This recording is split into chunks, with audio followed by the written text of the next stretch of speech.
भारत के पश्चिमी सीमा से सटे राज्यों में आज फिर गूंजेगा युद्ध का सायरन। 4 राज्य और 2 केंद्र शासित प्रदेश में आज शाम को ऑपरेशन शील्ड के तहत होगी मॉक ड्रिल। जम्मू कश्मीर, पंजाब, हरियाणा, राजस्थान, गुजरात और चंडीगढ़ में शाम को 8 बजे से की जाएगी मॉक ड्रिल। सायरन बजते ही सभी लाइट्स बंद कर दी जाएंगी। युद्ध के दौरान बचाव की तैयारी पर रखी जाएगी नजर। जम्मू में एसडीआरएफ के जवानों ने की है मॉक ड्रिल। राहत और बचाव कार्य का अभ्यास। आगरा में ताजमहल पर हुई मॉक ड्रिल। खतरा भाप एक्टिव हुआ एंटी ड्रोन सिस्टम, ड्रोन को मार गिराया। प्रधानमंत्री मोदी आज लोकमाता अहिल्याबाई होलकर की 300वीं जयंती के मौके पर करेंगे भोपाल का दौरा। जम्बूरी मैदान में महिला सशक्तिकरण महासम्मेलन में करेंगे शिरकत। भोपाल में पीएम के स्वागत, सुरक्षा और संचालन की पूरी जिम्मेदारी संभालेंगी महिलाएं।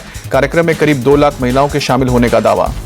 पीएम मोदी भोपाल में रोड शो भी करेंगे। जम्बूरी मैदान में मुख्य मंच से पंडाल के अंतिम छोर तक यू आकर में बने सड़क मार्ग पर होगा रोड शो।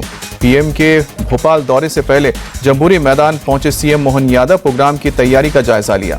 कानपुर में शिवम द्विवेदी के परिवार से मिले प्रधानमंत्री मोदी, कहा कि सिंदूर की ताकत दिखाने के लिए पाकिस्तान को घर में घुसकर मारा। भारत का आक्रोश देख पाकिस्तानी सेना ने गिड़गिड़ाकर लगाई युद्ध विराम की गुहार।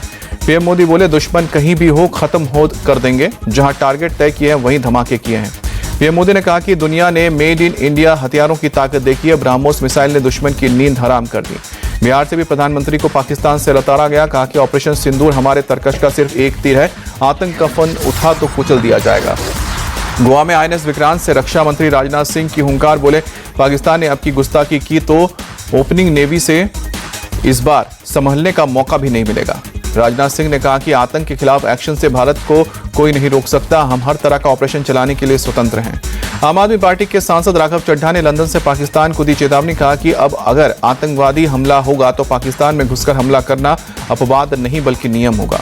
राघव चड्ढा ने कहा कि आतंकवाद के मुद्दे पर 140 करोड़ भारतीयों की एक राय है। खून और पानी एक साथ नहीं बह सकता है। अब पाकिस्तान को मुंहतोड़ जवाब मिलेगा। इथियोपिया की राजधानी अदिस अबाबा में सुप्रिया सुले के नेतृत्व वाले डेलीगेशन ने पूर्व पीएम हैलेमारियम डेसाग्नेन से की मुलाकात। आतंकवाद, पाकिस्तान और ऑपरेशन सिंदूर पर भारत का पक्ष रखा।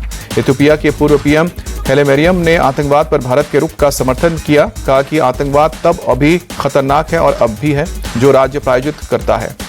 सुप्रिया सुले ने बताया कि आतंकवाद पर भारत की जीरो टॉलरेंस नीति को पूरी दुनिया में समर्थन मिल रहा है। भारत ने साफ कर दिया कि भारत दुनिया में कहीं भी आतंकवाद को सहन नहीं करेगा। अनुराग ठाकुर ने कहा कि इथियोपिया ने भी भारत की तरफ आतंकवाद को झेला है और अब वो आतंकवाद के खिलाफ वैश्विक लड़ाई में भारत के साथ खड़ा है। डेनमार्क के कोपेनहेगन में भारतीय समुदाय के बीच पहुंचा भारतीय डेलीगेशन। रविशंकर प्रसाद ने कहा कि हम पाकिस्तान के लोगों से नफरत नहीं करते, वो अच्छे लोग हैं और पाकिस्तानी जनरल से तंग हैं। रविशंकर प्रसाद ने पीओके और बलूचिस्तान का जिक्र करते हुए कहा कि वो भारत में शामिल होने के लिए रो रहे हैं। जिन्ना ने बनाया पाकिस्तान, लेकिन वो बन गई है जनरल की दुकान। कोपेनहेगन में शिवसेना यूपीटी सांसद प्रियंका चतुर्वेदी का बयान, मैं उसी शिवसेना से हूं जिसने पाकिस्तान को भारत में क्रिकेट मैच खेलने की अनुमति न देने के लिए क्रिकेट पिच खोद दी थी। प्रियंका चतुर्वेदी ने कहा कि मैं उसी प्रतिबद्धता के साथ सभी राजनीतिक दलों से आए संयुक्त प्रतिनिधिमंडल का हिस्सा हूं। सियरा लियोन में श्रीकांत शिंदे के नेतृत्व वाले डेलीगेशन ने उपराष्ट्रपति मोहम्मद सुल्देह से की मुलाकात। ऑपरेशन सिंदूर पर भारत के पक्ष की जानकारी दी। अमेरिकी राष्ट्रपति डोनाल्ड ट्रंप ने एक बार फिर से भारत और पाकिस्तान के बीच जंग रुकवाने का क्रेडिट लिया। कहा कि हमने भारत और पाकिस्तान को लड़ने से रोका। मेरा मानना है कि ये परमाणु आपदा में बदल सकता था। राष्ट्रपति ट्रंप ने ट्रेड के हवाले से जंग रुकवाने का किया दावा। कहा कि हम उनके साथ व्यापार नहीं कर सकते जो एक दूसरे पर गोलीबारी करते हैं और संभावित रूप से परमाणु हथियारों का उपयोग कर रहे हैं। ऑपरेशन सिंदूर के दौरान पाकिस्तान की मदद करने वाले तुर्की को भारत ने दिया बड़ा झटका। इंडिगो के पास मौजूद टर्किश एयरलाइंस के बोइंग लीज सिर्फ 3 महीने के लिए बढ़ाई। डीजीसीए ने इंडिगो एयरलाइंस को 2 टूक शब्दों में कहा कि 31 अगस्त के बाद टर्किश एयरलाइंस के बोइंग के लीज का नहीं होगा एक्सटेंशन। लीज कॉन्ट्रैक्ट को ट्रीटमेंट करना होगा।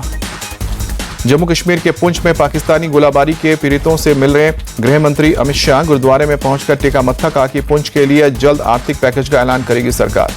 गृह मंत्री अमित शाह बोले, हमने घर में घुसकर मारा इसलिए पाकिस्तान बौखलाया। भारत हर आतंकवादी हमले का जवाब देगा। अमित शाह ने कहा कि ऑपरेशन सिंदूर में बीएसएफ की अहम भूमिका है। पाकिस्तान के 118 फॉरवर्ड पोस्ट और सर्विलांस सिस्टम को तबाह किया। जम्मू कश्मीर के पुंछ पहुंचे army chief Upendra Dwivedi. Sunderbani sector में फॉरवर्ड चौकियों का निरीक्षण किया। विदेश मंत्री एस जयशंकर बोले, भारत कभी भी परमाणु ब्लैकमेल से नहीं डरेगा। आतंकवादियों को पालने वालों को भारी कीमत चुकानी होगी। देश के दुश्मनों को उसी भाषा में जवाब दिया जाता है जिसमें वो समझें। कानपुर में गरजे सीएम योगी आदित्यनाथ। सीएम योगी बोले, ऑपरेशन सिंदूर न्याय का संकल्प है। पूरी दुनिया ने भारतीय सेना का शौर्य देखा। ऑपरेशन सिंदूर के वक्त गुजरात में 800 बीएसएफ महिला कर्मियों ने संभाला मोर्चा। आईजी अभिषेक पाठक बोले, असिस्टेंट कमांडेंट मनदीप और नीति यादव ने किया था नेतृत्व। बीएसएफ आईजी अभिषेक पाठक ने कहा, गुजरात में पाकिस्तान ने 500 से ज्यादा ड्रोन भेजे, लेकिन हमारी सेना एयर डिफेंस सिस्टम ने सबको नष्ट कर दिया। यूरोपीय यूनियन के शांति और रक्षा विभाग के डिप्टी सेक्रेटरी से मिले सीडीएस अनिल चौहान। ऑपरेशन सिंदूर समेत द्विपक्षीय सहयोग पर बातचीत हुई।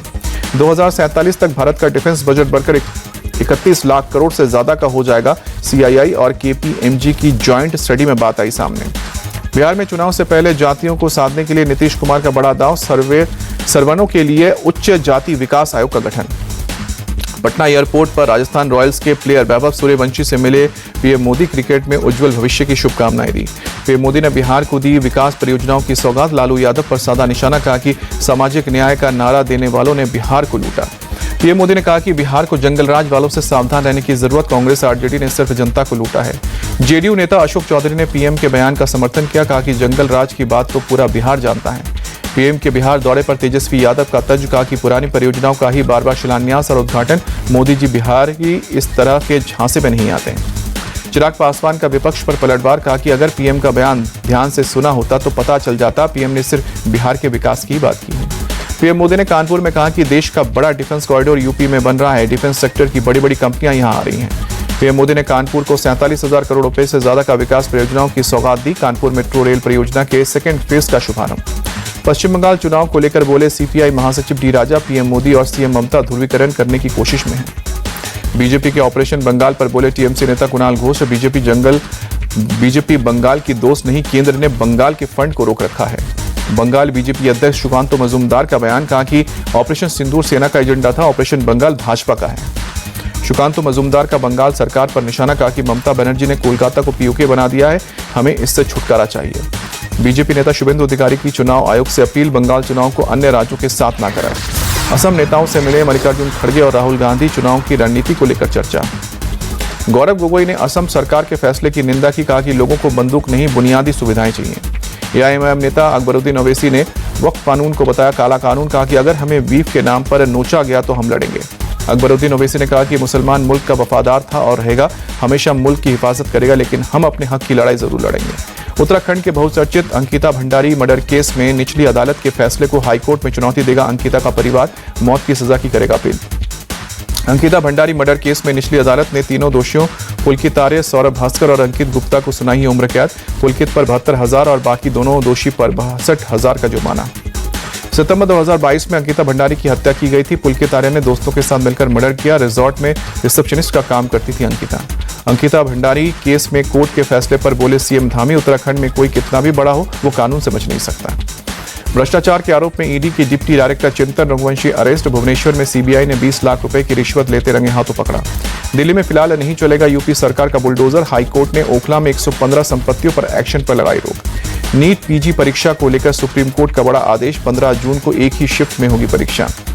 एआई मेक इन इंडिया कार्यक्रम में अश्विनी वैष्णव ने कहा कि एआई मिशन के कारण प्रतिभाशाली इंजीनियर्स भारत लौट रहे हैं। एक्टर कमल हसन ने सीएम एमके स्टालिन से मुलाकात की, कई अहम मुद्दों पर चर्चा।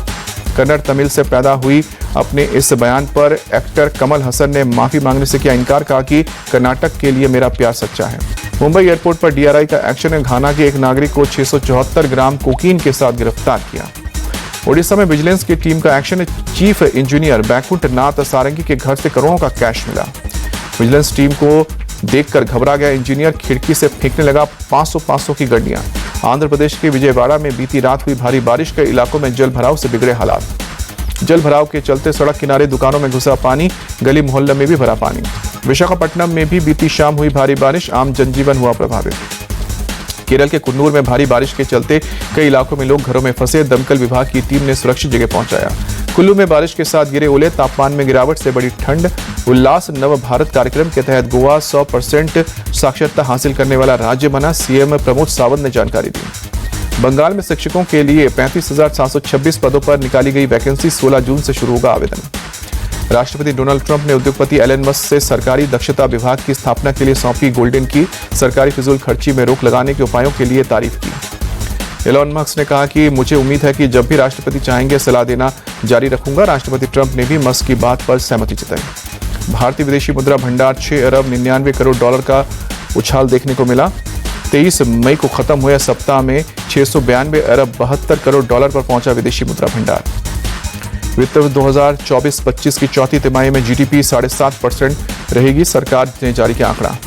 वित्त मंत्री निर्मला सीतारमण का बयान, भारत लगातार चौथे साल सबसे तेजी से बढ़ती अर्थव्यवस्था, भारत अपनी विकास की गति को बनाए रखा है। आईपीएल सीजन 18 के फाइनल से एक कदम दूर है मुंबई इंडियंस। एलिमिनेटर मुकाबले में गुजरात टाइटंस को 20 रनों से हराया, आईपीएल में थम गया गुजरात का सफर। अहमदाबाद में दूसरे क्वालीफायर में 1 जून को पंजाब से होगी मुंबई की टक्कर, शाम को 7:30 बजे खेला जाएगा मैच। पंजाब ने आखिरी लीग मैच में मुंबई को दी थी मात।